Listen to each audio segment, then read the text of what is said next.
Cinema start చేసేటప్పుడు ఎప్పుడు కూడా చాలా అద్భుతంగా రావాలి, 10 మందికి డబ్బులు రావాలని ప్రయత్నం చేస్తూ ఉంటాం. స్టార్ట్ చేసే ప్రాసెస్లో చాలా అడ్డంకులు ఎదుర్కొంటాం, చాలా ఇబ్బందులు ఎదుర్కొంటాం, చాలా కష్టాలు ఎదుర్కొంటాం. ఒకసారి సినిమా విజయం సాధించే కొంచెం అడ్డు అందరికి ఇబ్బందిగా ఉంది, కొంచెం మీరు దయచేసి పక్కన కొంచెం పక్కన. సినిమా విజయం సాధించాలని అందరం పనిచేస్తాం. ఈ ప్రాసెస్లో చాలా ఒడిదుడుకులు ఎదుర్కొంటాం.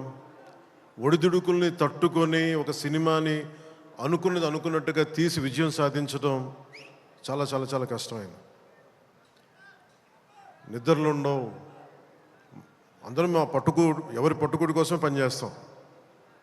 ఇది ఎవరిని ఉద్ధరించడానికి సినిమాలు చేయం, కానీ మా పని, మాకు ఇష్టమైన పని, మాకు ఉపాధినిచ్చే, మాకు తిండి పెట్టేది ఇది.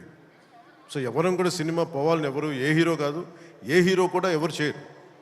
అందరూ బాగుండాలని చేస్తారు, కానీ అన్నిసార్లు పరిస్థితులు అనుకూలించు.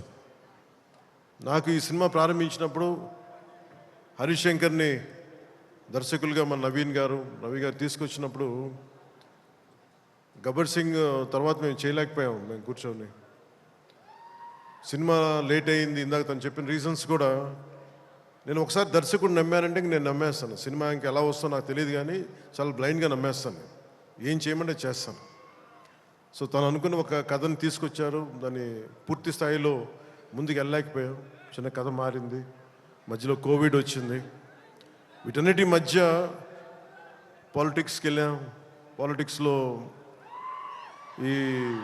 ఇప్పుడున్న పదవిని బాధ్యతలు తీసుకోవటం వల్ల వీటన్నిటి మధ్య ఎలా డేట్స్ ఇవ్వాలి, ఎన్ని కూర్చోబెట్టి నాకున్న ఈ విధులకి ఇబ్బంది కలగకుండా ఎలా చేయాలనేది రాత్రి పగలు కూర్చొని చాలా తక్కువ టైంలో చేశాను.